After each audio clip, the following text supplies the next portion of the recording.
എല്ലാവർക്കും നമസ്കാരം. ഇന്ന് നമുക്ക് നല്ല ടേസ്റ്റി ആയിട്ട് കരിമീൻ മപ്പാസ് ഉണ്ടാക്കുന്നത് എങ്ങനെയാണെന്ന് നോക്കാം. കുറച്ച് കാര്യങ്ങൾ ശ്രദ്ധിച്ചിട്ടുണ്ടെങ്കിൽ നല്ല ടേസ്റ്റി ആയിട്ട് നമുക്ക് കരിമീൻ മപ്പാസ ഉണ്ടാക്കിയെടുക്കാം. ഇനി ഇത് എങ്ങനെയാണ് ചെയ്യേണ്ടതെന്ന് നോക്കാം. മപ്പാസ് ഉണ്ടാക്കുന്നതിന് വേണ്ടിയിട്ട് 4 കരിമീനാണ് ഇവിടെ എടുത്തിരിക്കുന്നത്. ഇതിനി ഒന്ന് വൃത്തിയാക്കിയെടുക്കാം. മീനിൻ്റെ പുറത്തെ ചെതുമ്പലൊക്കെ ചെത്തി നല്ല വൃത്തിയാക്കി ഇവിടെ എടുത്തു വെച്ചിട്ടുണ്ട്. അടുത്തതായിട്ട് ഇവിടെ ഒരു പാൻ അടുപ്പത്ത് വെച്ചിട്ടുണ്ട്. പാൻ നന്നായിട്ട് ചൂടായി വരുമ്പോൾ ഇതിലേക്ക് കുറച്ച് വെളിച്ചെണ്ണ ഒഴിച്ചു കൊടുക്കാം. കരിമീൻ മപ്പാസ് ഉണ്ടാക്കുമ്പോൾ എപ്പോഴും വെളിച്ചെണ്ണയിൽ ഉണ്ടാക്കുന്നതിനാണ് കൂടുതൽ ടേസ്റ്റ്. എണ്ണ ചൂടായി വരുമ്പോൾ ഇതിലേക്ക് 2 സവോള അരിഞ്ഞത് ചേർത്ത് കൊടുക്കാം. ഒരുവിധം വലിപ്പമുള്ള ഇഞ്ചി നീളത്തിലരിഞ്ഞതും 6 പച്ചമുളകും കൂടെ ചേർത്ത് കൊടുക്കുന്നുണ്ട്. പച്ചമുളക് ഓരോരുത്തരുടെയും എരിവിനനുസരിച്ച് ചേർത്ത് കൊടുക്കാം. കുറച്ച് കറിവേപ്പിലയും കുറച്ച് ഉപ്പും കൂടെ ചേർത്ത് കൊടുത്തിട്ടുണ്ട്. ഇതുപോലെ ഉപ്പ് ചേർത്ത് കൊടുത്തിട്ടുണ്ടെങ്കിൽ എളുപ്പത്തിൽ നമുക്ക് ഈ ഉള്ളി വഴറ്റിയെടുക്കാൻ പറ്റും. ഇനി ഈ ചേരുവകളൊക്കെ ഒന്ന് നന്നായിട്ട് വഴറ്റിയെടുക്കണം. വഴന്നു വന്നതിന് ശേഷം മാത്രമേ ഇതിലേക്ക് ബാക്കി ചേരുവകൾ ചേർത്ത് കൊടുക്കാൻ പാടുള്ളൂ. ചേരുവകളൊക്കെ ഇവിടെ വഴന്നു വന്നിട്ടുണ്ട്. ഇനി ഇതിലേക്ക് 1 ടേബിൾ സ്പൂൺ മല്ലിപ്പൊടിയും കൂടെ ചേർത്ത് കൊടുക്കാം. കളറിന് വേണ്ടിയിട്ട് കുറച്ച് മഞ്ഞൾപ്പൊടിയും കൂടെ ചേർത്ത് കൊടുക്കുന്നുണ്ട്. മപ്പാസിന് മഞ്ഞൾപ്പൊടി ചേർത്ത് കൊടുത്തില്ലെങ്കിലും കുഴപ്പമൊന്നുമില്ല.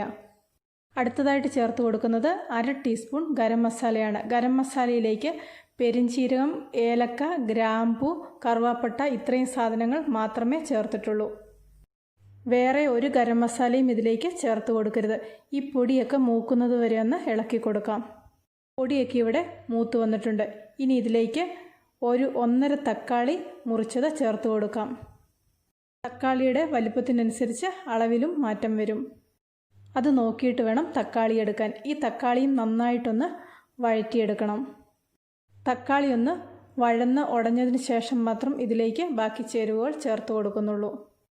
ഇവിടെ ചേർത്തിരുന്ന തക്കാളിയും ഇവിടെ നന്നായിട്ട് വെന്തുടഞ്ഞു വന്നിട്ടുണ്ട്. ഇനി ഇതിലേക്ക് ചേർത്ത് കൊടുക്കേണ്ടത് തേങ്ങാപ്പാലാണ്. തേങ്ങാപ്പാൽ ഇവിടെ 2 തരത്തിലാണ് എടുത്തു വച്ചിരിക്കുന്നത്. കട്ടിയുള്ളതും കട്ടിയില്ലാത്തതുമായിട്ടാണ് എടുത്തിരിക്കുന്നത്. കട്ടിയുള്ള പാല് ഏകദേശം ഒരു 1/4 കപ്പ് എടുത്തിട്ടുണ്ട്.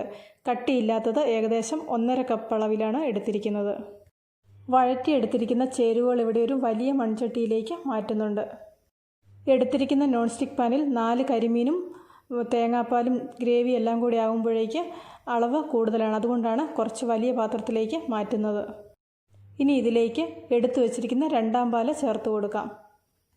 2ാം പാല് നന്നായിട്ടൊന്ന് തിളച്ചതിന് ശേഷം മാത്രമേ ഇതിലേക്ക് മീൻ ചേർത്ത് കൊടുക്കുന്നുള്ളൂ. ആവശ്യത്തിനുള്ള ഉപ്പും കൂടെ ഈ സമയത്ത് ചേർത്ത് കൊടുക്കുന്നുണ്ട്. ഇതൊന്ന് ഇളക്കി കൊടുക്കാം. അതിനുശേഷം ഈ ചേരുവകളൊക്കെ തിളച്ച് വരുന്നത് വരെ ഒന്ന് അടച്ചു വെക്കാം. ഇവിടെ ഇപ്പോൾ തേങ്ങാപ്പാലൊക്കെ നന്നായിട്ട് തിളച്ച് വന്നിട്ടുണ്ട്. ഇനി ഇതിലേക്ക് വൃത്തിയാക്കി വെച്ചിരിക്കുന്ന മീൻ ചേർത്ത് കൊടുക്കാം. ഇതുപോലെ ചാറിലേക്ക് മീൻ ഇട്ട് കൊടുക്കുമ്പോൾ ഒന്ന് നിരത്തിയിട്ട് വേണം വെച്ച് കൊടുക്കാൻ. ഒന്നിന് മുകളിലായിട്ട് ഒന്ന് വെച്ച് കൊടുക്കരുത്. വീഡിയോ ശ്രദ്ധിച്ചിട്ടുണ്ടെങ്കിൽ അതെങ്ങനെയാണ് ചെയ്യേണ്ടതെന്ന് മനസ്സിലാകും. ഇനി ഇതൊന്ന് നിരത്തി കൊടുത്തതിന് ശേഷം തിള വരുമ്പോൾ ഇതൊന്ന് അടച്ചു വെച്ച് വേവിക്കാം. ഈ സമയത്ത് സ്റ്റൗവിൻ്റെ ഫ്ലെയിം ഹൈ ഫ്ലെയിമിൽ നിന്ന് മീഡിയം ഫ്ലെയിമിലേക്ക് മാറ്റുന്നുണ്ട്. ഇനി ഇതൊരു 10 മിനിറ്റ് അടച്ചു വെച്ച് വേവിക്കാം. ഇനി ഇതിലേക്ക് വേണ്ടത് ഒരു 1/4 ടീസ്പൂൺ പെരിഞ്ചീരകവും കുറച്ച് കോൺഫ്ലവറുമാണ്.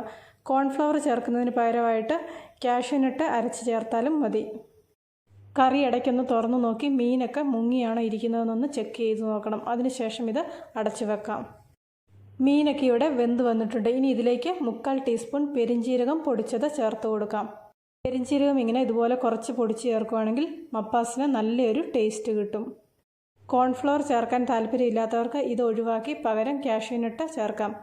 ഇനിയിപ്പോൾ കൊഴുപ്പ് വേണമെന്നില്ലെങ്കിൽ അതും ചേർക്കേണ്ട ആവശ്യമില്ല. കുറച്ച് നല്ല തിക്കായിട്ടുള്ള തേങ്ങാപ്പാൽ കൂടുതൽ ചേർത്താൽ മതി.